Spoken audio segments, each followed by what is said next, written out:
बहुत समय पहले की बात है। उत्तरगिरी पर्वतों के बीच बसा था एक सुंदर राज्य, सौराष्ट्र।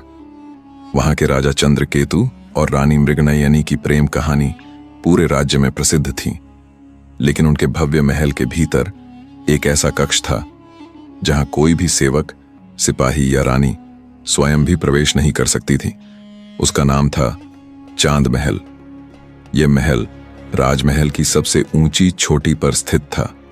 हर पूर्णिमा की रात राजा वहां चुपचाप जाते और घंटों अकेले रहते। रानी मृगनयनी के मन में वर्षों से यह प्रश्न खटकता रहा, आखिर राजा वहां क्या करने जाते हैं। एक रात रानी ने साहस करके पूछ ही लिया, स्वामी, आप हर पूर्णिमा को अकेले चांद महल क्यों जाते हैं? राजा चुप रहे, फिर धीमे स्वर में बोले, कुछ रहस्य राजाओं के सीने में ही दबे रहना चाहिए। रानी कुछ नहीं बोली, लेकिन उसी रात उन्हें एक विचित्र सपना आया। सपने में एक चांदी के आंचल में लिपटी स्त्री रो रही थी, मुझे मुक्त करो, चंद्रकेतु ने वादा तोड़ा है। रानी घबरा कर उठी। अगली सुबह उन्होंने यह सपना राजगुरु को सुनाया। राजगुरु सुनकर स्तब्ध रह गए।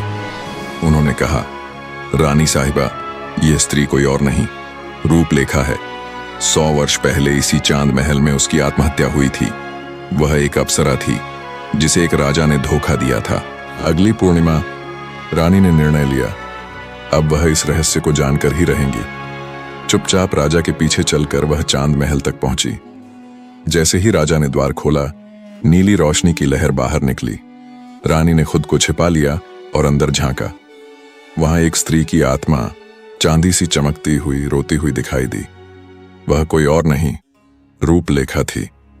वह आत्मा बोली, तुम मुझे देख सकती हो, इसका अर्थ है तुम ही मुझे मुक्त कर सकती हो। राजा ने रानी को देखकर सब कुछ बता दिया।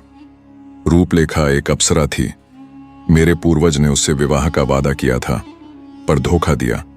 तब से हर पीढ़ी के राजा को उसका श्राप सहना पड़ता है। अब मेरी बारी है। मैं उसे चुपचाप संभालता रहा। रानी ने गंभीर स्वर में कहा, यह पाप तुम्हारा नहीं, पर मुक्ति तुम्हारे हाथों ही संभव है। रानी ने प्रसिद्ध तांत्रिक आर्यमित्र को बुलवाया। चंद्र ग्रहण की रात चांद महल में एक विशेष यज्ञ आयोजित किया गया। मंत्रों की गूंज, अग्नि की लपटें और चांद पर काले साए के बीच रूपलेखा की आत्मा प्रकट हुई।